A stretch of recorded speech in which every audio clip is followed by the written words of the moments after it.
Olá pessoal, hoje nós vamos começar um conteúdo novo que se estuda no segundo ano do ensino médio, que se chama sintaxe. A sintaxe é um conteúdo bastante interessante porque ela é a análise da relação que as palavras têm dentro de uma frase, dentro de uma oração, e também a análise que as orações têm entre si dentro do período, ou seja, cada palavra dentro de uma oração, dentro de um período, ou cada grupo de palavras vai estabelecer uma relação, ora como sujeito, ora como predicado, ora como complemento ou como complemento verbal ou nominal. Então é bem importante que para entender esse conteúdo nós possamos fazer uma breve retomada de conceitos bem simples da sintaxe, que certamente vocês aprenderam no fundamental e que agora é a hora de relembrar, ok? Então, para começar, nós temos que distinguir, ou pelo menos entender, o que são frase, oração e período, tá? Então, para começar, o que são frases? A frase é uma unidade mínima de comunicação, mas que tem um sentido completo. Ou seja, é quando eu sou bem sucinto e digo o que eu quero dizer, tá? E essa frase, ela pode ser nominal ou pode ser verbal, ela pode acompanhar um verbo ou não. Em geral, nós usamos muito as frases que são nominais. Então, por exemplo, fogo, cuidado, são frases exclamativas. E as frases, elas podem ser interrogativas, exclamativas, enfim, tem uma série de classificações que agora não nos importam, ok? Mas é interessante que uma única palavra, no caso dessa frase, fogo, dita com ênfase, estabelece um significado completo. Ora, se estivermos em algum lugar que esteja pegando fogo, ninguém vai fazer um discurso comunicando isso, até porque não haveria tempo, não é, pessoal? As pessoas vão gritar fogo e todo mundo vai sair desabalado. Então é muito interessante. Entretanto, a frase também pode ter um verbo. Por exemplo, estou cansada, estudei muito. Ela pode ter um verbo também e comunicar e ter um sentido completo, ok? Já a oração, um pouquinho diferente, ela se estrutura sempre em torno de um verbo. Ela não vai ser nominal, ela vai ser verbal. A oração é o verbo. Isso é importante entender, ok? E a oração, ela é um enunciado, mas nem sempre ela tem um sentido completo. Às vezes eu tenho uma oração e é necessário que eu tenha mais uma oração para que essa primeira oração tenha um sentido completo. Por exemplo, ficamos sabendo que, tá? Ficamos sabendo, tem uma locução verbal, quer dizer que é uma oração? É uma oração. Mas ficamos sabendo o quê? Aí eu complemento, ficamos sabendo que os alunos estão gostando muito do conteúdo, tá? Então, eu tenho uma oração mais uma oração que vai formar um período, nesse caso um período composto. Então é bem interessante que nós retomemos. Eu coloquei 2 exemplos de oração bem simples aqui. Ela está triste. Estudei muito. E aí vocês vão dizer, professora, mas não tem tanta diferença para a frase que é oração, que é verbal, que tem um verbo aqui. Não tem, realmente não tem. Mas sempre lembrar que a frase necessariamente tem que ter um sentido completo. A oração não. A oração sozinha às vezes não tem um sentido completo, é necessário que se atribua mais uma oração. E aí nós entramos no que nós chamamos de período, que é exatamente o que nós vamos aprender para trabalhar essa análise sintática, ok, pessoal? Então, pessoal, continuando, nós vamos ver como funciona o período, tá? O período é uma frase organizada em torno de orações. Então, é um enunciado com sentido, ok? Completo, e que funciona em torno de orações. E a gente poderia dizer, as orações são os verbos? Sim. Como a gente identifica quantas orações tem? Contando os verbos, ok? É a maneira mais simples de fazê-lo. Então, vejam uns exemplos aqui. Saímos de casa cedo. Qual o verbo? Saímos, tá? Eu tenho um verbo, portanto, eu tenho o que nós chamamos de período simples. Quando dentro do meu período eu só tenho um verbo, eu chamo ele de período simples, ok? Agora vejam essa frase. Espero que leiam o livro que lhes indiquei. Não que seja um indireto, mas é, tá? Nesse caso, quantos verbos eu tenho nessa oração? Espero, leiam o livro que lhes indiquei. Eu tenho 3 verbos, portanto eu tenho 3 orações nessa frase. É um período composto, tá? Então, esse aqui se chama período composto. O estudo sobre os tipos de período simples e composto e como eles se classificam e se nomeiam se dá apenas no terceiro ano na nossa programação de grade curricular, ok? Mas é interessante que vocês entendam agora que o período nada mais é do que uma frase organizada em torno de orações, em torno de verbos. Se eu tiver um verbo apenas, eu tenho um período simples. Se eu tiver mais de um verbo, tá? Eu tenho um período composto, ok? Tranquilo? E agora, então, nós vamos aprender e vamos para a análise sintática para entender como esses períodos são formados. Como eles são formados? Cada palavra dentro desses períodos vai assumir uma função sintática, vai estabelecer uma comunicação para algo dentro desses períodos. E é isso que nós vamos ver a partir de agora. Então, pessoal, agora que nós entendemos o que é a oração, o que é o período, o que é a frase, nós vamos começar realmente a questão da análise sintática.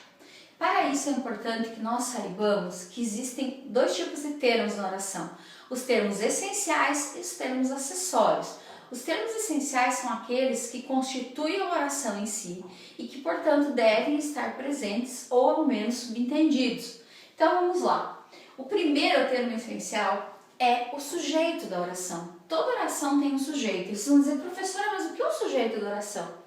De uma forma bem simplificada, se diz que o sujeito da oração é tudo aquilo, tá, que se refere ao verbo. Tá? Tudo aquilo que se declara dentro de uma oração diz respeito a um sujeito. Então, é aquilo sobre o qual o sujeito é aquilo sobre o qual se declara, se fala algo. Entretanto, vocês vão perceber no andamento dos nossos estudos que essa concepção nem sempre fecha tão perfeitamente. Porque nós vamos ter, por exemplo, algumas orações que não têm sujeito. Tá? Então, é bem interessante que nós possamos fazer essa análise. Prestem atenção, tá? Além disso, e o mais importante, o sujeito é aquele com o qual o verbo concorda, ou seja, tem que existir uma relação de concordância entre o sujeito e o restante da oração. Eu digo, os alunos são legais, eu não digo os alunos legais, entende? O verbo, ele vai para o plural, o verbo ser, acompanhando o sujeito que é alunos, no caso dessa frase. E isso, pessoal, é uma coisa que vocês têm que ter bem claro para vocês. Vejamos os exemplos. Os alunos estudam bastante. E aí vocês têm que localizar o verbo, isso é fundamental. Qual é o verbo dessa oração? É estudam, tá? Estudam. Bastante é só um advérbio ali de quantidade, tá? De quanto eles estudam. Quem estudam bastante? Aí vocês fazem a perguntinha para o verbo aqui.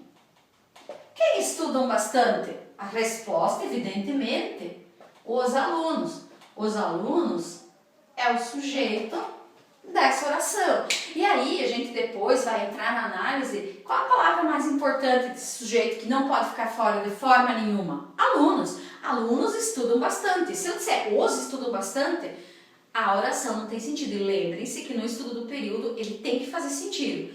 Então esse seria o meu núcleo do sujeito. Ok? Nós vamos ver depois no estudo específico dos tipos de sujeito. Então, eu tenho um sujeito. Fácil, né? É uma frase bem simples. Agora vejam a seguinte frase. Fizeram as lições todos da escola. Aí vocês vão ter que localizar o verbo, tá? E aí identificar a partir dele o sujeito. Uma coisa interessante, numa frase dessas, é bem comum as pessoas pegarem o substantivo mais próximo e fazer dele o sujeito, mas nem sempre isso funciona. Então, primeira coisa, o verbo, fizeram, tá? E aí vocês fazem a pergunta para o verbo, quem? Quem fizeram as lições, gente? Quem fez as tarefas, os temas, as atividades? Todos da escola. Então, o meu sujeito, nesse caso, passa a ser essa expressão. Todos da escola. É um sujeito, tá? É, de novo, um sujeito simples, né? O núcleo do sujeito, todos. Todos fizeram as lições. Da escola é uma circunstância, está complementando. Então, é bem importante fazer isso com cuidado. Alguns poderiam dizer, professor, por que não é as lições? As lições, gente, não fizeram nada. Tá? As lições são complemento do verbo fazer, tá? Quem faz, faz algo, verbo transitivo direto. As lições é objeto direto, que a gente vai ver no decorrer desse estudo também, tá? Então, bastante atenção, porque a princípio, quando nós vemos um período como esse, uma oração como essa, é muito fácil nós pegarmos o primeiro termo que se liga ao verbo e dizer, não, esse é o sujeito. Não é. A frase nem sempre está toda organizadinha, com o sujeito no começo, o verbo, o predicado, porque aí, pessoal, é meio óbvio. E quando nós falamos em concursos públicos, concursos para a polícia militar, ou quando nós falamos, por exemplo, no vestibular, nem sempre é óbvio. As questões, em geral, não são óbvias. Elas exigem do indivíduo que faz a prova uma análise, por isso análise sintática. E a prof quer de vocês agora que vocês tenham essa consciência. No primeiro caso foi super fácil encontrar o sujeito. No segundo caso não foi tão simples assim. E isso nós vamos aprender, ok? Então o primeiro termo essencial da oração é o sujeito. Esse sujeito ele se subdivide, tá? Nós vamos aprender os tipos de sujeito. Mas antes disso, nós vamos agora ver o segundo termo essencial da oração, ok? Bom, voltamos então. O segundo termo essencial da oração, e tão importante quanto o primeiro, é o predicado. O predicado é tudo aquilo, é aquela parte da oração que contém a informação, a declaração sobre o sujeito. É tudo que se diz do sujeito, é tudo que se afirma do sujeito. E ele sempre está organizado a partir de um verbo. Apesar de termos um predicado que é nominal, mesmo nesse predicado nós temos um verbo. Então isso é bem importante, por isso antes quando nós analisamos a oração, nós vimos a importância de destacar e de procurar os verbos, ok, pessoal? Então vejamos os exemplos. Os alunos leram muitos livros. Bom, vocês já sabem encontrar o sujeito, vocês procuram o verbo. Ler, tá? É o verbo. Quem leram muitos livros? Os alunos, é o sujeito. O que se fala desse sujeito aqui então? Aqui nós temos o sujeito, retomando, tá? O que se fala desse sujeito? Que eles leram muitos livros. Então tudo isso aqui, incluindo o verbo, é, pessoal, o meu predicado. Toda a frase, pessoal, e isso é um erro bastante comum das pessoas, é encontrar o verbo e destacar com o predicado numa análise sintática apenas o que vem após o verbo e o verbo fica lá no meio sobrando. Não, pessoal, o verbo faz parte do predicado. Tanto que esse predicado, depois nós vamos ver, ele se classifica, ele tem nomes, eu tenho predicados diversos. Então é bem interessante observar. Vejam a segunda frase. É breve a vida. Primeira coisa, localizar o verbo. Qual é o verbo dessa frase aqui, dessa oração, pessoal? É, tá? Verbo ser. O que é breve? Ou quem é breve? A vida. Então nós temos já, bem fácil, tá? O sujeito da oração, a vida, né? E onde fica o meu predicado? O que eu falo sobre a vida? Se eu invertesse a frase, a vida é breve, a vida é tênue, a vida é frágil, a gente vê muito essas frases. Eu tenho aqui o meu predicado, é breve. O que eu declarei a respeito do sujeito à vida? Que ela é breve. Então, novamente, pessoal, nem sempre o sujeito aparece na frente e o predicado depois. Isso é um erro bastante infantil.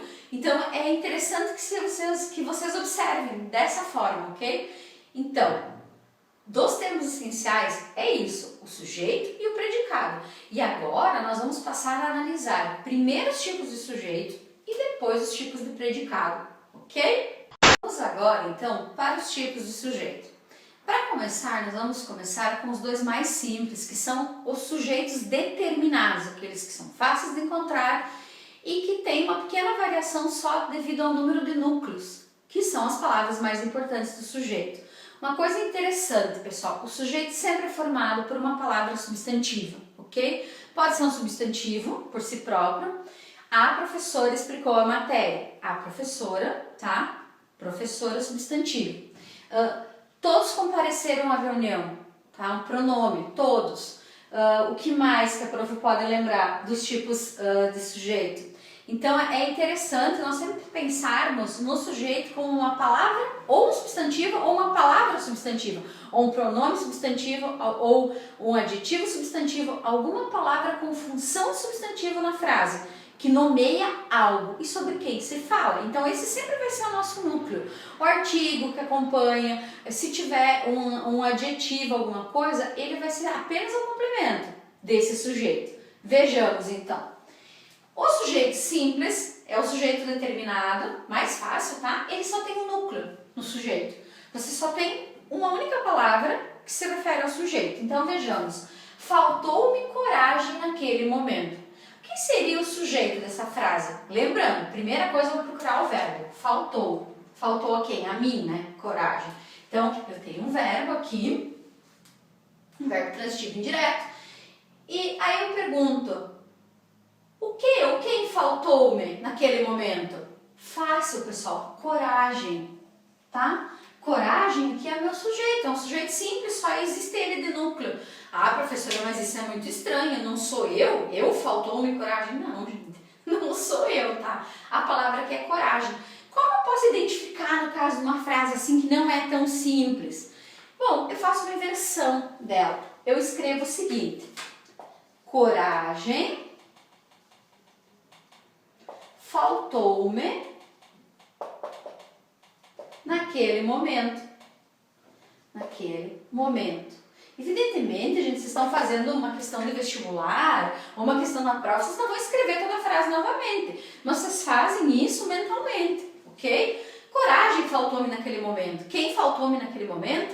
O quê? Coragem. Então aqui eu tenho, aqui eu tenho meu sujeito. É um sujeito simples, tá? Porque só tem um núcleo, a coragem. Se tivesse um A, o núcleo seria coragem, ok? Esse é o meu sujeito simples. Agora vejamos o sujeito composto. Ele também é determinado, ele é fácil de localizar, mas ele tem mais de um núcleo, tá? Ele tem mais de um núcleo. Então veja, música e literatura fazem bem à alma, tá? O que fazem bem à alma? Ou quem fazem bem à alma? Primeiro, encontrei o verbo, né? Aí vocês têm a resposta. Música e literatura. Música e literatura. Quais são os núcleos? Música e literatura. Porque eu poderia separar com uma vírgula, não precisa ter o E. Ok? Então aqui eu tenho um sujeito composto. Em geral você faz em piadinhas, né? O sujeito composto e o sujeito sem posto, tá? Em se tratando de posto de gasolina. Mas é isso, pessoal. Não é tão complexo assim. Eu posso ter uma lista de coisas, tá? Entregaram o trabalho, os alunos. Aí eu faço uma relação de 20 nomes. Esses 20 nomes são o meu sujeito, ok? Então, o último dos sujeitos determinados, ou que seja, que são fáceis de encontrar, nós temos o primeiro sujeito determinado, que é o sujeito simples, que só tem um núcleo, o segundo sujeito determinado, que é o sujeito composto, que não é composto de gasolina, que é composto por 2 ou mais núcleos, esse sujeito, e nós temos agora o sujeito oculto ou elíptico, tá? Algumas gramáticas, algumas provas, por exemplo, de vestibular falam em sujeito oculto, outras falam em sujeito elíptico, mas é a mesma coisa, que é o sujeito que tem um núcleo que está implícito ou na forma verbal ou no contexto da oração, ok? Então, assim, é bem fácil de encontrar, você encontra ele, mas você tem que ter um pouquinho de atenção. E, novamente, onde que nós encontramos o nosso sujeito? A partir do verbo. Então, vejam o primeiro exemplo. Sinto falta dos alunos. Sinto falta de vocês. Qual é o verbo? Sinto. Quem sente falta dos alunos? Se subentende que sou eu, primeira pessoa do singular. Sentimos falta um dos outros. Quem sentimos falta um dos outros? Nós. Então, ele é bem fácil de localizar. E todo o resto da oração, evidentemente, vai ser o predicado, tá? Mas o meu sujeito aqui, elíptico, é eu. Eu encontro ele facilmente, sei de quem se trata, sei quem é a pessoa, ok? A mesma forma é o sujeito que está no contexto. Esse primeiro está implícito na forma verbal, o segundo está no contexto. Eu tenho duas orações. Os alunos estão preparados para o café, para o 7º café literário. Leram os livros. Então, meu primeiro verbo é uma locução verbal, estão preparados. Quem estão preparados? Os alunos, sujeito simples, bem fácil. Ah, mas prof, você não está ensinando sujeito elíptico? Estou. Vamos continuar. Leram os livros, aí você pega esse verbo, tá? Quem leram os livros? Os alunos, mas não está aqui na oração. Mas ele está subentendido no contexto da oração. Por isso ele é um sujeito elíptico. Você não vai repetir, os alunos estão preparados para o café, os alunos leram os livros, os alunos farão uma bela apresentação. porque vai se tornar extremamente chato, tá? Então, assim, ó, o sujeito oculto elíptico, então, é o último sujeito determinado, tá? Que é fácil de encontrar. Você sempre tem que prestar atenção ao verbo e aí encontrá-los. No primeiro caso, ele está subentendido, implícito na forma verbal. Quem sinto? Eu. Quem sentimos? Nós, tá? E no segundo caso, ele faz parte de um contexto, numa oração maior, ok? A partir de agora, nós vamos aprender as duas formas de sujeito. Primeiro, o sujeito indeterminado, que se faz de duas formas, que não é possível determinar, e depois as orações, na verdade, que não é um tipo de sujeito, mas as orações que não têm sujeito, ok? Então, ainda sobre os tipos de sujeito, nós temos o quarto e o último tipo de sujeito. Depois nós vamos ver as orações sem sujeito, que é o sujeito indeterminado. Por que ele é indeterminado? Não tem um sujeito? Tem um sujeito. Tem alguém que praticou a ação do verbo. Entretanto, não é possível que nós determinemos quem é essa pessoa, ok? Por que isso acontece? Só um pouquinho. Ai, meu Deus. Coisas de quarentena. O meu gato está estragando o meu material. Vou retirá-lo do recinto. Ah, não acredito em começar um vídeo de novo por tua causa, gato. Então, voltando, desculpa, tá, pessoal? É da seguinte forma, eu sei que alguém fez algo, entretanto eu não consigo identificar quem foram ou quem foi essa pessoa. Então vejam nesse caso, eu posso fazer de duas formas a indeterminação do sujeito. No primeiro caso, eu tenho um verbo que está sempre na terceira pessoa, do plural, e ele não indica quem fez a ação. Vejam, ligaram para você ontem à noite, verbo ligaram. Quem ligaram para você ontem à noite? Não sei, não perguntei. Ok? Ou seja, não é possível que eu consiga identificar quem fez a ação desse verbo. A mesma coisa, na noite de ontem vandalizaram a praça em Iporã do Oeste. Quem vandalizaram? Os vândalos? Óbvio que foram vândalos, mas quem são eles? Então é um verbo que não nos permite dizer quem é. Eu sei que alguém fez, eu sei que existe um sujeito, mas é impossível que eu determine quem é esse sujeito. E uma coisa interessante, não é que é impossível extinguir, muitas vezes nós não falamos também. Por exemplo, diz assim, falaram de ti ontem enquanto não estavas na aula.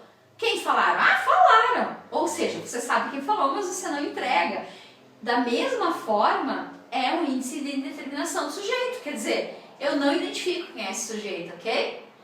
A segunda maneira é um pouquinho mais complexa, e essa é bastante também pedida nos vestibulares e nos concursos públicos, então prestem atenção.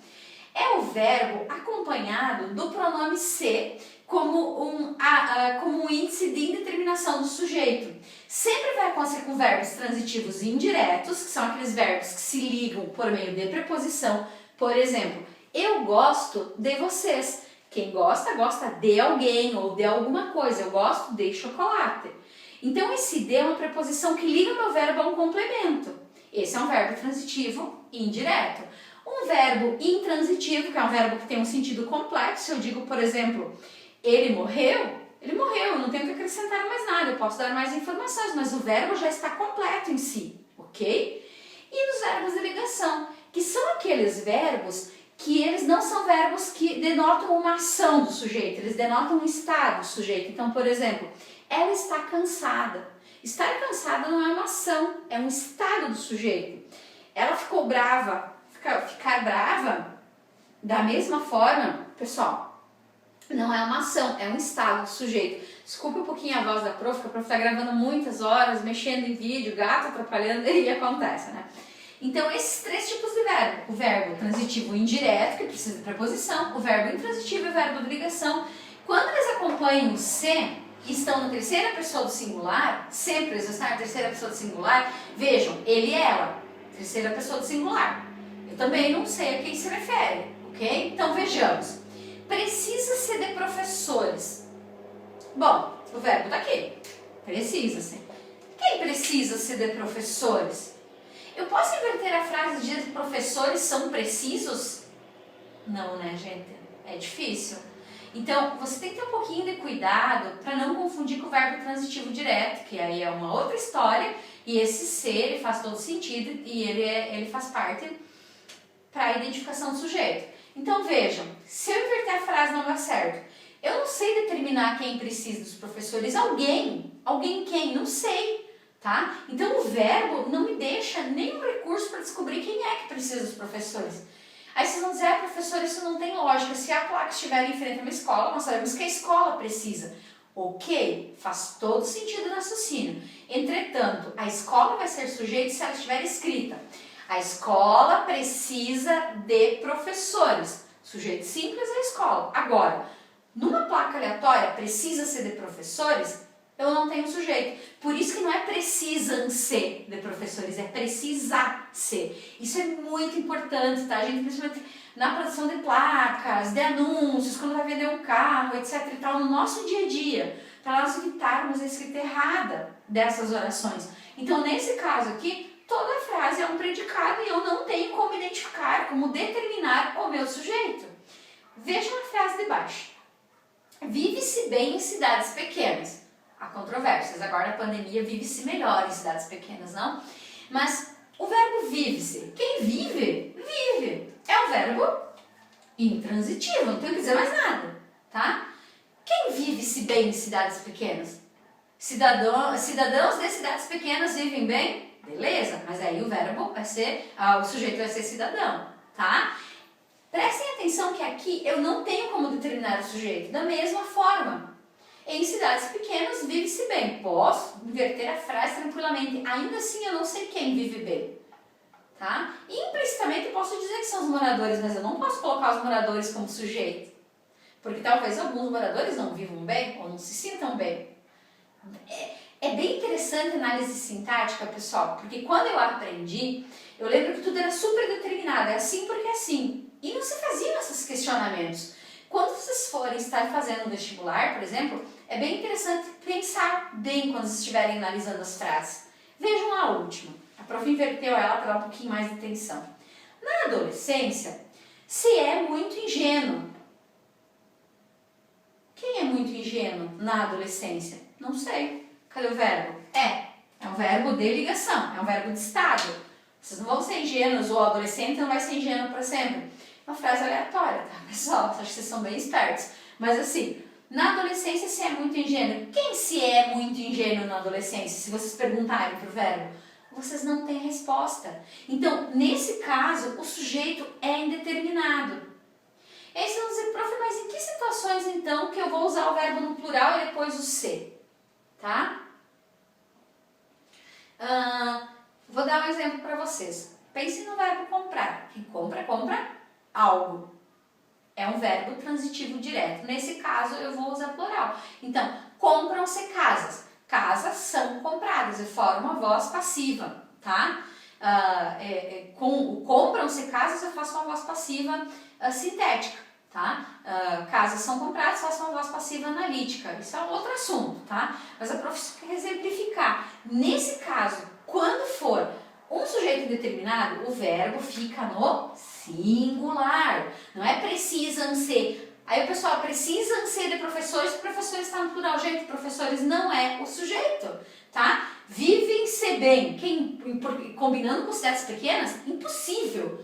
Vejam que eu estou fazendo uma trajetória de tudo aquilo que pode vir de dúvida para vocês na hora de fazer uma avaliação no conteúdo desse, ok? Na adolescência, se é muito ingênuo. Mesma coisa, quem é muito ingênuo? Os adolescentes, mas não está na frase. Então, bastante cuidado, se precisar rever essa partezinha do vídeo, mas fica a dica aqui. Então, esse é nosso último sujeito indeterminado. E agora nós vamos aprender em que casos nós temos orações que não tem sujeito, que tem verbo, que são verbos, nos quais se estrutura a oração, mas nós não temos sujeito, nem determinado e nem determinado, ok? Então, agora que nós terminamos de ver os tipos de sujeito, recapitulando, o sujeito só com um núcleo, o sujeito simples, com dois núcleos, o sujeito composto, com um núcleo implícito, tá? Um sujeito oculto, e as orações com um sujeito que é indeterminado, que eu não consigo saber quem é, nós vamos para as orações sem sujeito. Essas orações sem sujeito, costumeiramente, aparecem em provas de concursos, etc e tal. Portanto, não é um conteúdo apenas escolar, tá, pessoal? É um conteúdo que durante a vida adulta de vocês, por diversas vezes, vocês vão se deparar ao fazer um concurso para uma polícia militar, ao fazer um concurso para o funcionalismo público, enfim, Ah, me formei em medicina, vou fazer um concurso para entrar na prefeitura e trabalhar no posto de saúde. Então, são as questões, assim, que são bem pertinentes. E não só por isso, também para que nós possamos escrever e usar a nossa língua de maneira correta. Eu sempre penso que se queremos muito ser patriotas, temos que começar tendo cuidado com a nossa própria língua. De nada nos adianta saber falar 500 idiomas e não ter domínio sobre o que nós falamos e escrevemos na língua dentro da qual nós nascemos e fomos criados, ok? Então vejamos, há 3 formas de se escrever uma oração com verbos que não se referem a nenhum sujeito, que não tem o sujeito da ação. Então é bem interessante. Eu coloquei as 2 primeiras aqui para nós analisarmos e depois nós vamos ver o terceiro caso, um pouquinho mais complexo, mas vejamos. Verbos que exprimem fenômenos da natureza. Gente, os verbos que exprimem fenômenos naturais, eles por si só já dizem quem fez e o que foi feito. Então vejam, choveu muito ontem. Quem choveu muito ontem? O verbo choveu, né? A única ação que tem ali. A chuva choveu? É óbvio, né, gente? Mas choveu já diz que a chuva choveu. Então você não tem o sujeito. Ele não está subentendido, ele não existe, ok? A mesma forma, na semana passada, geou em Iporã. Gente, a geada geou? Não. Formou-se geada em Iporã, porque a geada ela não cai, ela se forma. Então vejam, geou é um verbo que não tem sujeito, porque é um fenômeno natural. Ventou muito, tá? Esquentou, o calor esquentou, tá? Então cuidado, muito cuidado com essas orações. Quando denotam fenômenos da natureza, esses verbos não têm sujeito, tá? Então, agora eu vou dar um exemplo diferente. Digamos assim, ó. Choveram palmas durante a apresentação dos alunos. O que choveram? Palmas choveram durante a apresentação dos alunos. O verbo chover, vou esperar passar o barulho, foi usado no sentido metafórico, tá? Ele não foi usado no sentido real como fenômeno natural. Quer dizer, houve um excesso, houve muitos aplausos. Você sempre tem que analisar essas frases dentro de um contexto, ok? Agora vejamos o segundo caso. Os verbos haver, ser, estar e fazer, quando são usados para indicar um tempo decorrido, um tempo que já passou, tá? Ou um fenômeno natural. Nesses casos também nós não teremos um sujeito, uma oração sem sujeito. Vejam, faz muito frio no sul do país. Faz é o verbo, tá? O frio faz muito frio? Aqui o verbo fazer está indicando um fenômeno natural. Não temos sujeito, ok? No sul do Brasil não é um sujeito. No sul do Brasil é onde? Tá? Uma locução adverbial de lugar. No sul do Brasil, tá? Então é bem interessante vocês terem cuidado com isso. Vejam a próxima frase. Há meses que não vejo vocês, tá? É um tempo que passou, faz meses que eu não vejo vocês. Então, da mesma forma, não tem o sujeito. Quem há meses que eu não vejo vocês? Vocês vão dizer, prof, mas eu não vejo vocês, gente. Eu daí seria sujeito do verbo vejo. Mas a gente está analisando a frase como um todo, tá? Se eu fizesse uma frase separada, não vejo vocês. Quem não vejo? Eu não vejo, tá implícito ali. Sujeito implícito, né? Oculto. Faz 2 anos que namoramos. Sim, escandalizem-se. Não é fazem 2 anos. É faz 2 anos. Esse verbo, tá, gente? Como não tem sujeito, ele não concorda com o número 2 aqui. Ele não tem necessidade nenhuma. Não é fazem 2 anos. Ah, fazem 10 anos que viajei para sei lá onde. Não, faz 10 anos. E isso, gente, é imprescindível. Isso é a diferença entre você ter domínio da norma culta, da sua língua, ou você ser só mais um, tá? E aqui eu não quero, de maneira nenhuma, dizer que as pessoas que não falam ou não escrevem perfeitamente sejam pessoas inferiores. Mas acredito, como educadora, que se eu tenho acesso a essa educação, eu devo primar por tê-la, por absorvê-la. Caso contrário, pessoal, nós vamos degradando a nossa própria linguagem. Então, muita atenção, tá? Ah, não posso dizer fazem 2 anos, nem quando estiver falando com a minha prima. Sim, gente, a fala, tá? Vai estar errado, mas a sua prima vai entender que fazem 2 anos que você namora. Mas na hora de escrever é incorreto. Então, tome muito cuidado com isso, ok? Então, vejam, tá? Esses verbos, nesses casos, não tem sujeito.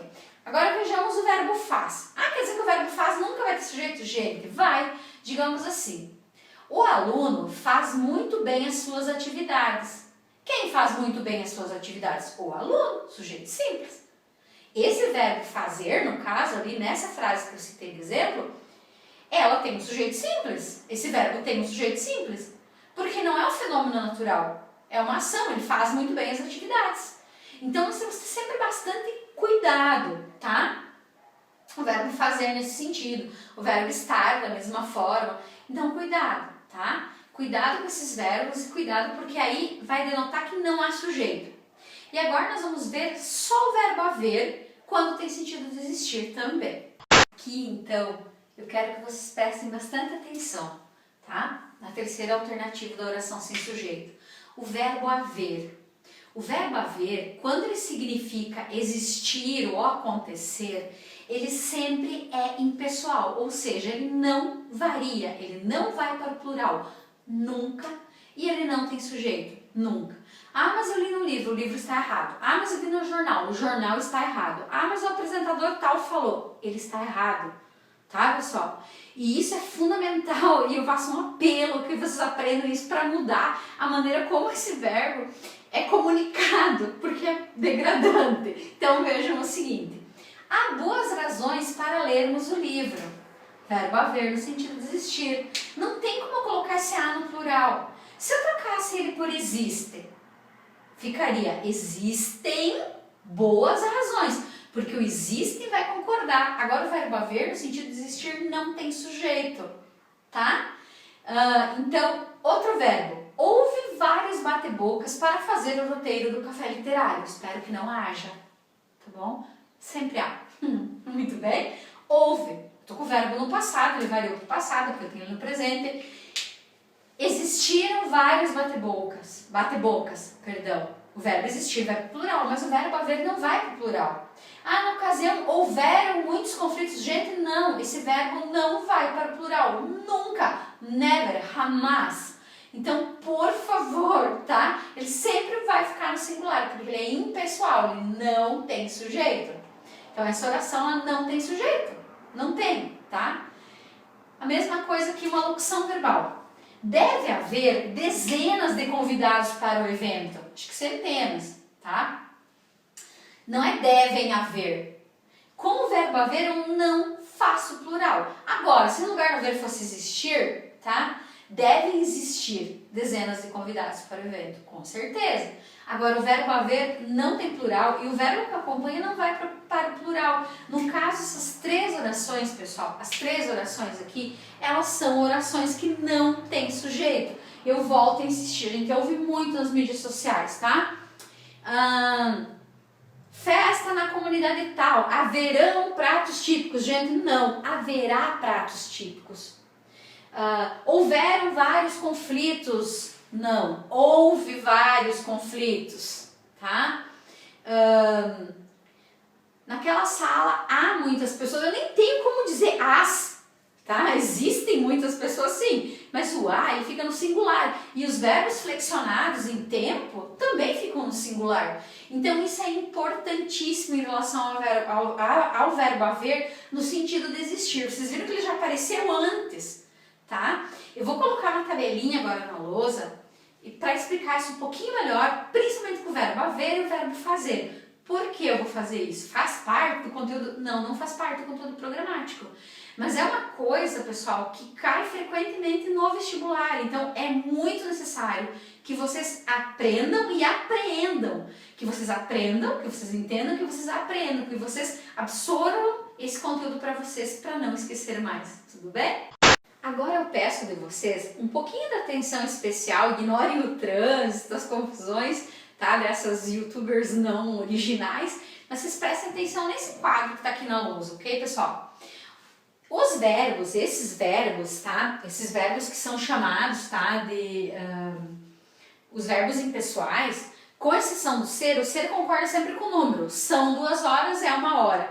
Mas o verbo haver e o verbo fazer, eles sempre ficam no singular. Então, eu quero que vocês prestem uma atenção toda especial. Isso não vai mudar, gente. Podem se mudar todas as regras, mas eu acredito que em 200, 300 anos, se a língua portuguesa ainda existir, as regras vão estar valendo. Então, isso aqui não vai cair em desuso, tá? Então, eu quero que vocês prestem muita atenção. Faz e deve fazer, o verbo fazer, tá? Faz muitos anos que somos amigos. Deve fazer muitos anos que somos amigos. Não é devem fazer e nem fazem. Nunca. Tá, pessoal? Por favor. O verbo fazer só vai para o plural quando ele indicar uma ação de fazer alguma coisa. Tá? Os alunos fizeram o tema. Nós faremos um bolo. É uma ação. Agora, no sentido de fazer, nesse sentido aqui de tempo, ele sempre vai ser impessoal. Então, ele vai ficar no singular.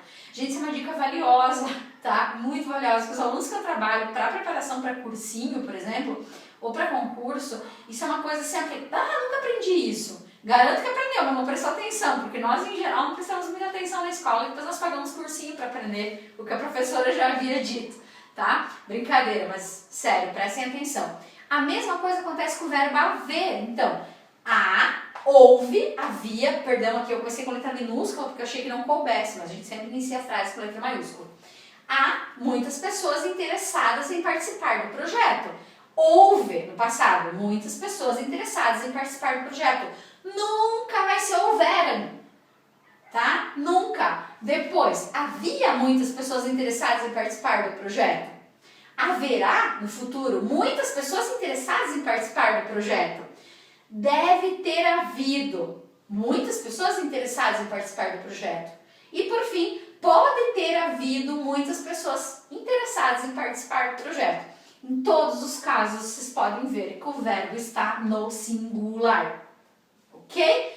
Então, isso é muito importante mesmo, para melhorar a produção escrita de vocês. Eu não estou me referindo aqui a uma prova, até porque, gente, nesse período que nós vivemos, fazer uma prova é pedir para copia e cola, né? Assim, na minha disciplina, eu sei que houve críticas quanto ao uso do livro didático, sinto muito, vou continuar usando, porque é muito fácil pegar uma atividade de um blog qualquer, na internet, copiar e colar as respostas, e esse não é o objetivo, isso não é aprendizado. Vocês estão vendo como está sendo difícil aprender sem estar junto com a gente. Eu estou sentindo essa dificuldade de ensinar à distância. Então eu quero que vocês prestem muita atenção nisso aqui. E a partir de agora, quando vocês produzirem os textos de vocês, que isso seja observado, porque eu vou cobrar. Vocês aprenderam, tá? E eu quero que vocês prestem muita atenção. Qualquer outra forma que isso estiver escrito está errado. Não interessa se é um livro publicado. Tá? Há muitos erros em livros publicados, há muitos erros nos jornais de circulação, inclusive nacional. Muito cuidado. E na fala eu peço uma especial atenção, que vocês também observem, para melhorar aos poucos. O hábito de falar corretamente ajuda também a escrever melhor. Ok, pessoal? Então, muita atenção, eu sei que estou sendo chato com isso, mas isso é extremamente importante. E assim, então, pessoal, vamos recapitular bem rapidão agora, tá? Os sujeitos. Nós temos um sujeito simples. O que é o sujeito? É tudo aquilo que o verbo menciona, aquilo ou aquele, que faz a ação do verbo. Tem um sujeito simples, que só tem um núcleo, tá? O aluno é estudioso, o aluno é o sujeito. Nós temos um sujeito composto ou sem posto, depende, né? Brincadeira. Mas que tem mais que um núcleo, tá? Então, foram para o café literário. A turma 21, a turma 22, a turma 23. Qual é o meu sujeito? A turma 21, 22 e 23. Eu tenho 3 núcleos, tá? 21, 22 e 23, as turmas, ok? Eu tenho um sujeito elíptico oculto quando eu digo estudaram muito, tá? Ai, perdão. Estudamos muito. Quem estudamos muito? Nós. Ele está subentendido, tá? Aí eu tenho um sujeito elíptico. Eu tenho um sujeito indeterminado quando eu não sei de quem se trata. Agora eu vou voltar na frase anterior. Estudaram muito. Quem estudaram muito? A galera, eles falaram, estudaram muito. Não sei de quem estão falando. A galera pode ser 3 ou 10, ou 15 ou 20. Pode ser alguns e outros não, beleza? E eu tenho também, tá? essa oração que não tem sujeito, que são esses 3 casos que a prof acabou de apresentar para vocês. Ok? Então por hoje é isso, a nossa aula de análise sintática vai começar com o sujeito. Depois que ele estiver bem entendido, eu vou trabalhar com vocês a questão dos tipos de predicado. Nós temos 3 tipos de predicado, conforme o verbo que nós tivermos. É um pouco mais complexo, vai envolver mais articulações linguísticas, então eu preciso que vocês aprendam bem direitinho os tipos de sujeito. Vou estar enviando um vídeo para vocês, vou enviar, perdão, um vídeo para vocês com as atividades para treino. E eu reforço, pessoal, não tenham preguiça de fazer as atividades. Para que haja aprendizado, vocês têm que treinar, tá? Eu sei que vocês estão com uma série de atividades. Hoje à tarde tivemos uma reunião e foi pedido para a gente mandar atividades semanais. Não vou comentar, tá? Mas enfim, tá? Que vocês façam um bom proveito desse vídeo, fiquem bem e até o retorno. Certamente que sim. Acabou.